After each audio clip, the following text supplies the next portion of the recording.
Saya tidak hanya mengobrol dengan Kang Emil di Taman Sejarah Balai Kota Bandung. Saking asiknya kami lanjut bersua.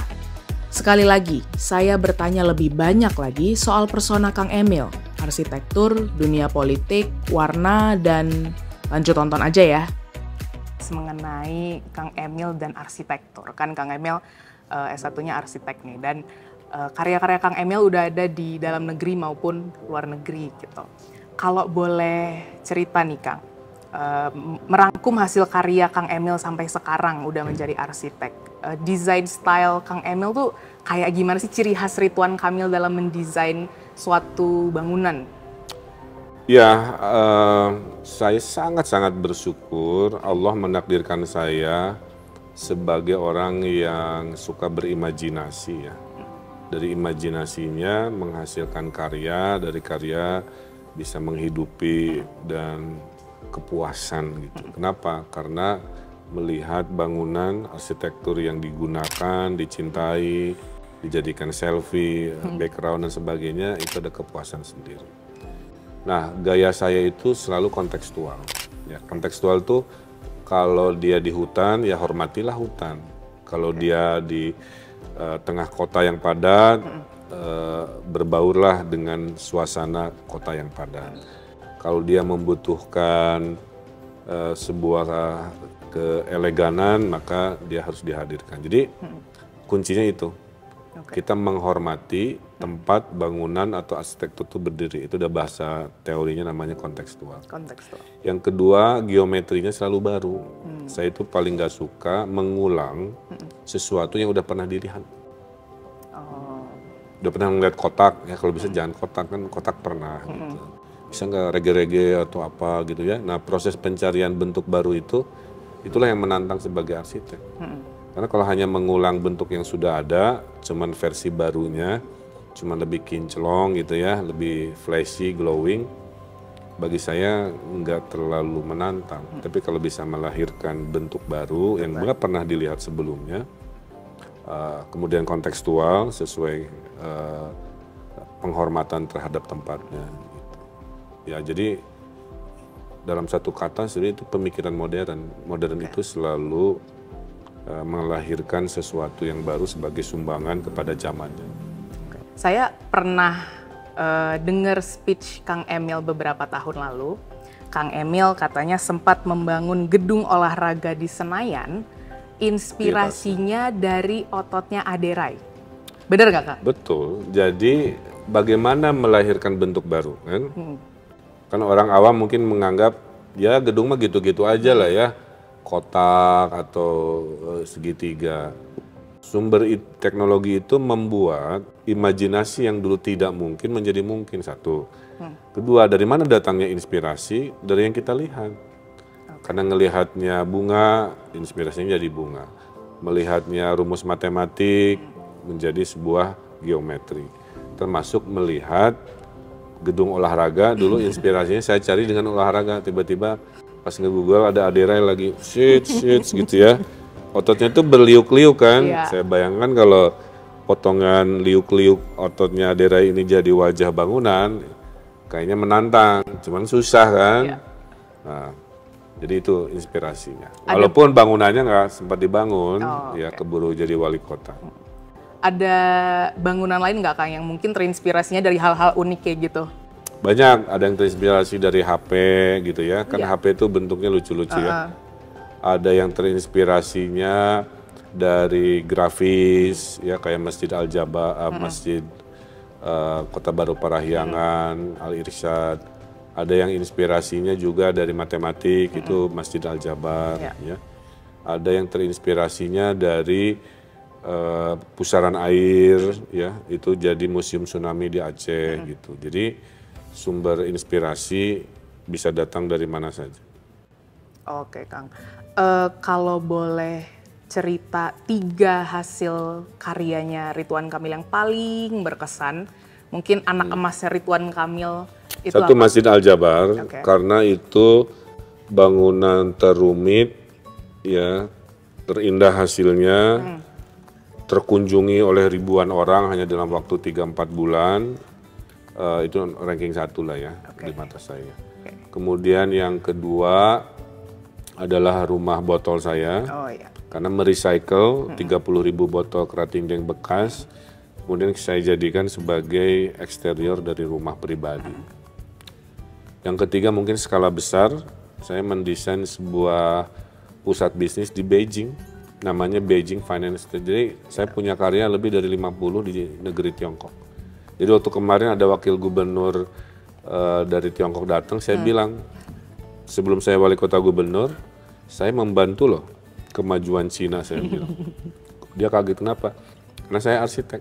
Saya googlein sambil rapat.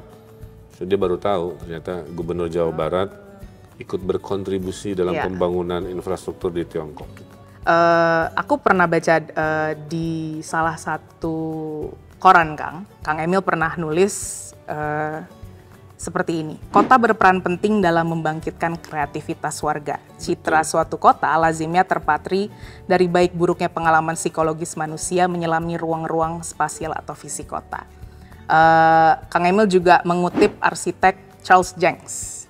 Demokratis tidaknya si penguasa kota bisa dilihat dari hangat tidaknya interaksi mereka dengan rakyatnya. Dan dari tersedia tidaknya arsitektur atau ruang interaksi demokrasi publik yang disebut Leon Krier sebagai res publica. Itu bahasa akademis ya. Iya. Tapi intinya begini, ruang itu cuma dibagi 3. Okay. Ruang privat, rumah, kamar kita, kan. Ruang publik, alun-alun, jalan, gitu kan. Dan ruang di antaranya lah, namanya ruang antara. Sebenarnya itu aja. Jadi kita mau bedah Jakarta, soalnya Monas ruang publik, rumah kamu ruang pribadi, hotel itu semi publik, pribadi enggak, publik banget juga enggak kan, karena kamu harus bayar untuk berada di ruang itu. Jadi pada dasarnya ruang itu terbagi 3. Nah, kalau ruang publiknya sedikit, tamannya sedikit, alun-alun nggak ada, jalan hanya buat mobil, bukan buat manusia kan, itu artinya ruangnya tidak demokratis. Yang bahagia itu hanya orang-orang punya duit, ya. Makanya ini kritikan saya kepada kota-kota yang pelit, ya, malas menyediakan ruang-ruang interaksi. Maka waktu saya jadi wali kota, di mana ada tanah nganggur, kayak tadi ya, di mana ada ruang negatif, kolong jembatan saya ubah. Yang tadinya kolong jembatan kan just kolong jembatan. Nah, di sana saya bikin berbagai taman, taman film, taman jomblo, taman macam-macam lah ya. Semakin banyak ruang publik sebuah kota, ya kotanya makin demokratis kan. Kenapa demokratis? Satu, nggak bayar. Mau kaya miskin, ganteng tidak ganteng, ekonomi apa, boleh.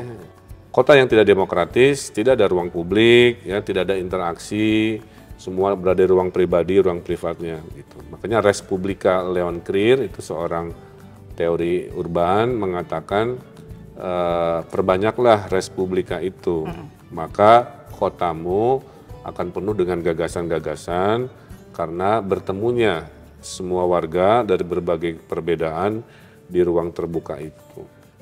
Makanya saya sampai hari ini meyakini ideologi tadi, makin banyak ruang kota, makin demokratis kotanya dan makin bahagia warganya.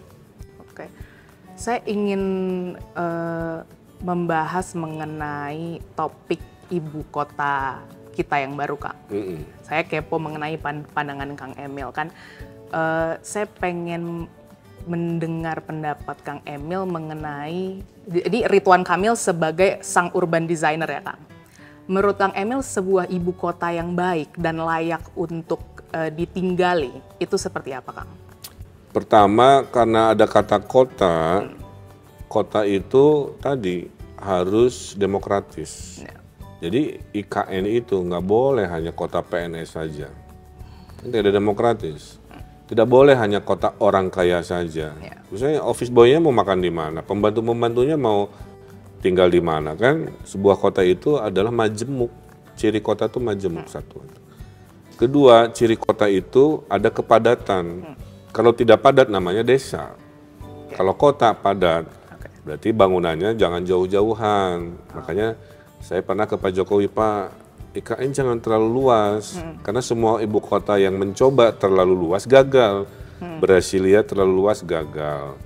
Ya, ibu kota di Myanmar terlalu luas gagal dan lain sebagainya. Ya. Kemudian dia harus mandiri. Ya. Mandiri itu artinya semua urusan ada di situ. Nah, buktinya Malaysia, Putrajaya juga ternyata nggak ditinggalin karena jaraknya terlalu dekat. Tawaran Kuala Lumpur yang segala ada berbeda dengan Putrajaya yang terbatas kan. Akhirnya orang commuting aja. Nah, IKN itu kalau mau jadi ibu kota yang baik tadi harus ada kepadatan yang cukup, jangan terlalu luas, warganya harus heterogen, jangan homogen kan. Kemudian ada kemandirian. Jadi secara teori arsitektur sebenarnya ukurannya itu aja. Oke, dan menurut Makanya Kang tantangan IKN itu bagi saya satu, bagaimana mengundang orang mau tinggal di IKN. Oh, Karena percuma nyebut kota kalau nggak ada orangnya kan. Ya. Bagaimana? Nah, itu tantangan semua kota baru gitu. Gimana ngundang orang datang. Karena sebuah kota kayak Bandung dia butuh 200 tahun. Jakarta butuh ratusan tahun. Ya. Surabaya juga sama. Jadi maaf ya, jangan berharap dalam hitungan 5-10 tahun tiba-tiba IKN itu akan padat rame, butuh waktu takes time. untuk mungkin menurut saya 50 tahunan baru terasa kepadatan yang pasnya. kalau kan udah ada beberapa konsep Nusantara nih Kang, kalau dari pandangan Kang Emil gimana? Karena Indonesia majemuk, saya setuju dengan namanya satu. Oke. Kedua, ini kan politis ya, sudah diputuskan poinnya adalah ya sudah, setiap sejarah bangsa ini datang dari keputusan kan. Nah, keputusan memindahkan juga sudah jadi catatan sejarah. Ya. Sekarang tantangannya bukan lagi ngomong pindah tidak pindah, nggak relevan. Sekarang mas sukses atau tidak sukses, itu yang menjadi challenge-nya karena sudah diputuskan. Tadi Kang Emil sempat mention kalau Kang Emil memang orangnya suka sejarah gitu kan. Ada nggak sih Kang satu sosok atau beberapa sosok yang menginspirasi Kang Emil, menginfluence Kang Emil dalam visi pembangunan maupun pengambilan kebijakan? Menurut saya Bung Karno salah satu yang paling pas. Satu, sama-sama arsitek, ya, pada zamannya. Ya. Dua, Bung Karno menggunakan infrastruktur arsitektur untuk membangkitkan percaya diri bangsa.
100 miliar.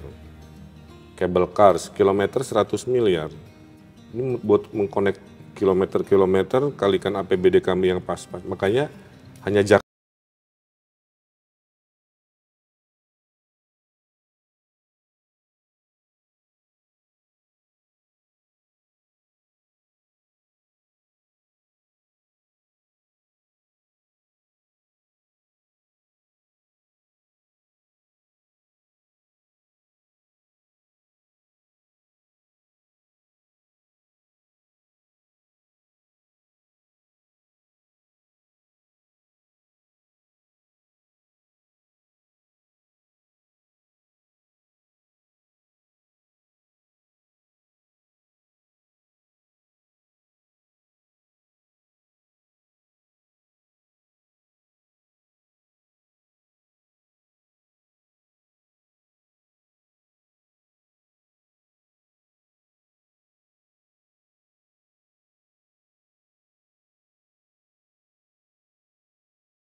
Bertengkar, siapa yang terpilih sudah ada takdir, jadi kita jemput dengan cara-cara yang baik. Terakhir, jadilah pemuda yang peduli, karena negeri kita banyak masalah. Jadilah pemuda yang turun tangan, bukan yang lepas tangan. Jadilah para pemuda yang solutif, bukan hanya rebahan, kan begitu ya. Be the change you want to see. Jadi kalau Anda ingin perubahan, jangan ngomong aja, jadilah si perubahan itu. Jadilah agen perubahan dengan bermanfaat waktunya melalui tenaga, waktu, sukarelawan, harta, ilmu, apapun itu. Karena manusia paling mulia adalah manusia yang paling bermanfaat untuk masyarakat. Bermanfaat untuk masyarakat. Terima kasih banyak Kang Emil buat waktunya. Atur nuhun Kang.